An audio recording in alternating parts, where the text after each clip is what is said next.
News के प्रायोजक है Saluja auto, furniture world, Shivam hotel, restaurant cum bar, north point school.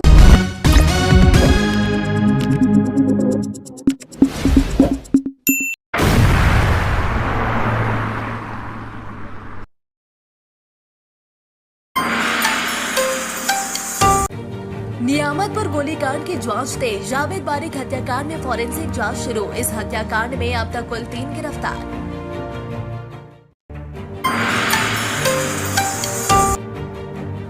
ECL मुख्यालय में सीआईटीयू का जोरदार घेराव, कोयला उद्योग की समस्याओं को लेकर प्रबंधन को सौंपा ज्ञापन।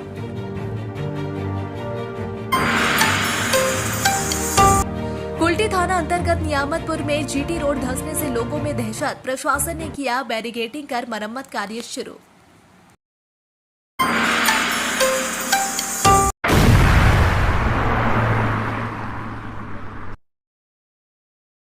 कुल्टी थाना क्षेत्र के नियामतपुर में हुए जावेद बारिक हत्याकांड की जांच में मंगलवार को पुलिस ने बड़ा कदम उठाया।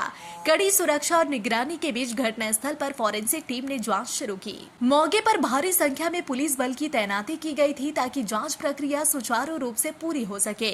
फॉरेंसिक टीम ने मौके से सबूत इकट्ठा किए और घटना से जुड़े विभिन्न पहलुओं की जाँच की। पुलिस का कहना है कि जाँच के आधार पर आगे की कार्रवाई की जाएगी। इस घटना से इलाके में अब भी तनाव का माहौल बना हुआ है।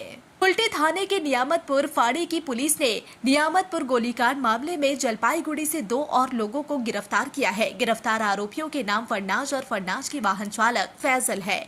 इस घटना में अब तक कुल 3 लोगों को पुलिस ने गिरफ्तार कर लिया है।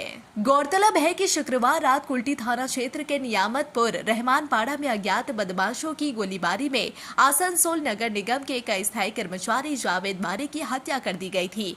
प्रारंभिक जाँच में पुलिस को पता चला कि इस हत्या के पीछे जमीन विवाद कारण था। जांच के दौरान पुलिस ने सबसे पहले मृतक जावेद बारिक के रिश्ते के भाई इंतिखाब आलम को गिरफ्तार किया। इसके बाद मृतक के रिश्ते की बहन फरनाज और उसके वाहन चालक फैसल को भी गिरफ्तार कर लिया गया।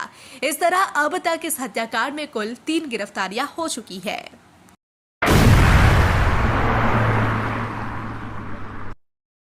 कोल इंडिया के प्राइवेटाइजेशन के खिलाफ और कोयला उद्योग से जुड़ी गंभीर समस्याओं को लेकर मंगलवार को सेंट्रल ट्रेड यूनियन यानी सीआईटीयू की ओर से पूर्वी कोलफील्ड्स लिमिटेड यानी ईसीएल मुख्यालय का घेराव किया गया। इस मौके पर बड़ी संख्या में मजदूर और यूनियन के नेता शामिल हुए। प्रदर्शन का नेतृत्व सीआईटीयू की राष्ट्रीय अध्यक्ष मीनाक्षी मुखर्जी ने किया। उनके साथ वरिष्ठ नेता आभास राय चौधरी, गौरंगो चटर्जी समेत अन्य पदाधिकारी भी मौजूद रहे।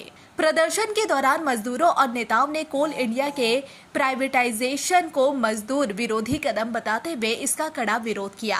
इसके अलावा उन्होंने कोयला क्षेत्रों में हो रही चोरी पर अंकुश लगाने, रेवेन्यू के नाम पर हो रहे कथित भ्रष्टाचार और धोखाधड़ी की जांच की मांग उठाई। कैजुअल मजदूरों को उचित मजदूरी देने, भू धसान प्रभावित क्षेत्रों के लोगों के पुनर्वास और कोयला मजदूरों को कार्यस्थल पर सुरक्षा सुनिश्चित करने जैसे मुद्दों पर भी जोरदार आवाज उठाई गई। सभा को संबोधित करते हुए सीआईटीयू नेताओं ने आरोप लगाया कि प्रबंधन मजदूरों के अधिकारों को नजरअंदाज कर रहा है और सरकारी नीतियां भी निजीकरण को बढ़ावा दे रही है। उन्होंने चेतावनी दी कि अगर उनकी मांगों पर जल्द कार्रवाई नहीं की गई तो आंदोलन को और तेज किया जाएगा। प्रदर्शन के बाद सीआईटीयू प्रतिनिधियों ने प्रबंधन को ज्ञापन सौंपकर अपनी मांगों को विस्तार से रखा। 9 जुलाई रास्ता स्ट्राइके যারা লড়বে আসলে তাদেরকে মানুষের কাছ থেকে সরিয়ে দেওয়া। আজ এই পার্লামেন্টের ভেতরে সেই পরিমাণ লাল ঝান্ডার লোক যারা বুক চিতিয়ে কলিয়াকে বাঁচানোর জন্য লড়বে। তাই আজকে যারা আমরা রাস্তায় আছি আমাদের দায়িত্ব বেড়ে যাচ্ছে। আবার বলছি ईसीएल बना है, कोयला नहीं बना है, कोयला नहीं चलेगा।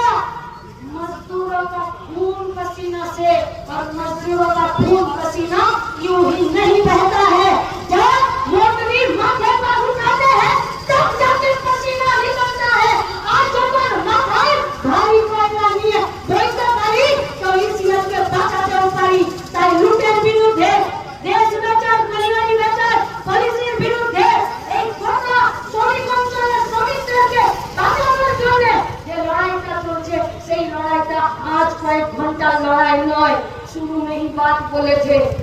যে ভাষায় বোঝে তাকে সেই ভাষাতে বোঝানোর জন্য কোমরে জোর শক্ত করতে হবে। কলিয়ারিতে যারা কাজ করে শুধু কলিয়ারি তাদের নয়, কলিয়ারি আমাদের, যারা আমরা কাজ করি না কিন্তু এই কলিয়ারির জন্য আমাদের কর্মসংস্থান হয়। কলিয়ারি থাকলে তবে এলাকা জমজমাট থাকবে, কলিয়ারি থাকলে তাহলে 5টা টিউশন মাস্টার হবে, কলিয়ারি থাকলে তবে গান বাজনা সাংস্কৃতিক চর্চা হবে, কলিয়ারিটা বেঁচে থাকলে তৃণমূল বিজেপির দালাল আপনাদের ডাকাত চোরদের হাত থেকে বেরিয়ে গেলে তবে আমাদের এই লড়াইটা থাকবে। আর সেই লড়াইটা লড়তে গেলে যেমন চুরির বিরুদ্ধে লড়তে হবে, লুটের বিরুদ্ধে লড়তে হবে, দেশ বাঁচানো কলিয়ারি বাঁচানো পলিসি যেটা আছে তার পক্ষে লড়তে হবে, ঠিক সেরকম নিজেদের কোমরের জোরটাকে বাড়িয়ে নিয়ে রাস্তার লড়াইটাকে আমাদেরকে বাড়াতে হবে। আর লাল ঝান্ডা সেই শিক্ষাই দিচ্ছে, সেই শিক্ষা নিয়ে যারা উপস্থিত হয়েছেন आप सभी से हम लोगों का यही निवेदन है, लड़ाई एक दिन का नहीं है, लड़ाई 1 घंटे का नहीं है, लड़ाई 1 डे का क्रिकेट मैच भी नहीं है, लड़ाई T20 का मैच भी नहीं है, लड़ाई टेस्ट मैच है। और उस मैच में वही जीतता है जो फील्ड में टिका हुआ रहता है। बस আমাদের লাল ঝান্ডাটাকে কাঁধে নিয়ে কলিয়ারি বাঁচানোর লড়াইয়ে টিকে থাকতে হবে।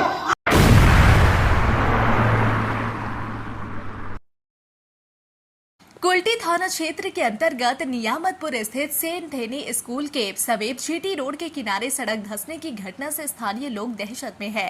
यह घटना 2 दिन पहले हुई थी जब अचानक सड़क का एक हिस्सा धंस गया। इस हादसे के बाद वहां से गुजरने वाले वाहनों के पहियों के फंसने का खतरा बढ़ गया था। हादसे के डर से स्थानीय लोगों ने आवाजाही बंद करने की मांग उठाई। घटना की जानकारी मिलते ही प्रशासन ने तत्परता दिखाते हुए मौके पर पहुंचकर बैरिकेडिंग कर उस हिस्से को बंद कर दिया। सड़क धंसान की खबर इलाके में फैलते ही लोगों में खौफ का माहौल बन गया। स्थानीय निवासी और व्यवसायी इस मार्ग से हर दिन हजारों वाहनों के गुजरने का हवाला देते हुए इसे जल्द ठीक करने की मांग कर रहे थे। कई लोगों का कहना था कि इस हिस्से पर भारी वाहनों के गुजरने के कारण सड़क की स्थिति लगातार खराब होती जा रही थी। मंगलवार को प्रशासन की ओर से मरम्मत कार्य शुरू कर दिया गया। जेसीबी मशीन की मदद से गड्ढे को भरने का कार्य किया जा रहा है। सड़क पर मिट्टी डालकर उसे समतल करने की प्रक्रिया जारी है। अधिकारियों का कहना है कि जल्द ही इस मार्ग को फिर से चालू कर दिया जाएगा। स्थानीय प्रशासन ने बताया कि सड़क धंसने की वजह से दुर्घटनाओं की आशंका बनी हुई थी। इस कारण तुरंत बैरिकेडिंग की गई और लोगों को उस हिस्से से दूर रहने की हिदायत दी गई। प्रशासन के मुताबिक फिलहाल इस मार्ग को स्थायी रूप से सुरक्षित बनाने के लिए ठोस कदम उठाए जा रहे हैं।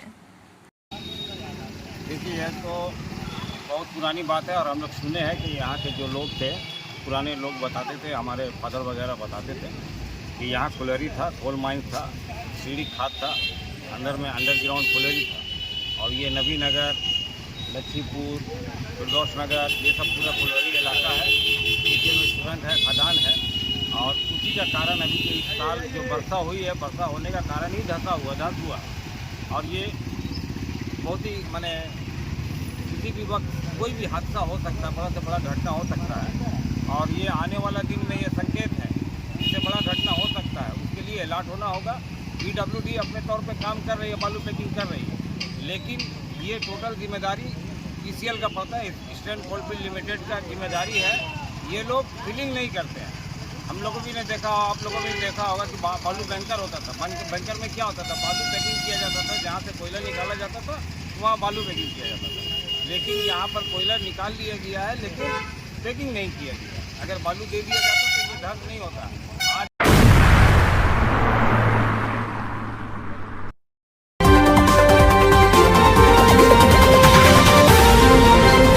City today news. शाला मोड़ स्थित प्रतिष्ठित अंग्रेजी माध्यम के आसुसो नॉर्थ पॉइंट स्कूल में नर्सरी से क्लास 9वीं और 11वीं के लिए प्रवेश खुला है। ऑनलाइन नामांकन की भी सुविधा। स्कूल में सारी आधुनिक सुविधाएं उपलब्ध हैं। Air condition computer lab, air condition auditorium, swimming pool, पूरे स्कूल कैंपस में CCTV निगरानी, स्कूल ट्रांसपोर्ट की भी सुविधा। संपर्क करें आसुसो नॉर्थ पॉइंट स्कूल में।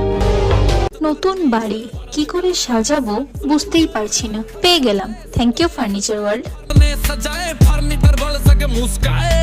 চলো দেখি এখানে কি কি বিশেষ আছে। ডাইনিং টেবিলও অসাধারণ, ক্লাসিক থেকে শুরু করে একদম মডার্ন পর্যন্ত। ড্রেসিং টেবিলের সম্ভার, ওয়াও এত ডিভান্স। সোফা সেটের অ্যাট্রাকটিভ কালেকশনস, উফ আর পাচ্ছি না, কোনটা নেব? সবই একে অপরের চেয়ে দারুণ।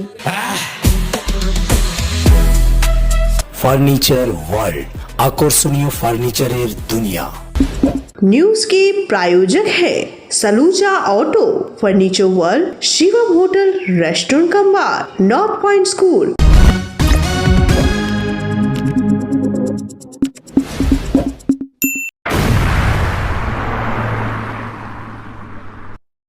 आसनसोल दुर्गापुर पुलिस कमिश्नरेट के रानीगंज ट्रैफिक गार्ड की ओर से स्कूली बच्चों के बीच ट्रैफिक नियमों को लेकर विशेष जागरूकता अभियान चलाया गया। इस मौके पर बच्चों के लिए ड्राइंग प्रतियोगिता का आयोजन किया गया, जिसमें छात्र छात्राओं ने सड़क सुरक्षा और यातायात नियमों से जुड़े संदेश चित्रों के माध्यम से प्रस्तुत किए। पुलिस अधिकारियों ने इस अवसर पर कहा कि आज ये बच्चे स्कूल में पढ़ाई कर रहे हैं, लेकिन आने वाले 4-5 सालों में जब ये बड़े होकर वाहन चलाएंगे तो आज दी गई ट्रैफिक नियमों की शिक्षा उन्हें सड़क पर सुरक्षित चलने में मदद करेगी। अधिकारियों ने कहा कि यदि बचपन से बच्चों को यातायात नियमों का महत्व समझाया जाए तो वे बड़े होकर सड़क सुरक्षा को गंभीरता से लेंगे और इससे दुर्घटनाओं में कमी आएगी। प्रतियोगिता में अव्वल आने के लिए छात्रों को पुरस्कृत भी किया गया। इस कार्यक्रम का मुख्य उद्देश्य स्कूली बच्चों को ट्रैफिक नियमों की जानकारी देकर उन्हें जागरूक नागरिक बनाना है। पुलिस का मानना है कि इस प्रकार की पहल से समाज में सड़क सुरक्षा के प्रति सकारात्मक संदेश जाएगा।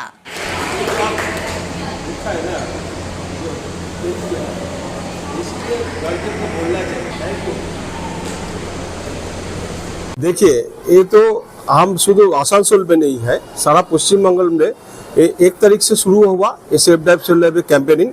ये चलेगा 7 तारीख पर्यंत, ऐसा ऐसा करके विभिन्न स्कूल कॉलेज में जाएगा। हमको हमारा काम क्या है, लोग को सुधारने के लिए हम रिक्वेस्ट करेगा, अपील करेगा to obey traffic rules, but वो लोग को मानना है कि नहीं। मैंने पहले आज से शुरू हुआ थोड़ी है, ये जो बच्चा लोग आए ना, ये लोग 3-4-5 वर्ष पर जब स्कूल छोड़ेगा, कॉलेज में जाएगा कि काम कर्मक्षेत्र में जाएगा, तो ये लोग अवश्य मानेगा। हमको मोटो है ये टू एडुकेटेड द মানে অনগোয়িং যারা স্কুল গোয়িং স্টুডেন্ট আছে এটা এডুকেটেড করার জন্য, যাতে ভবিষ্যতে এটাকে ভালো জায়গায় পৌঁছায়।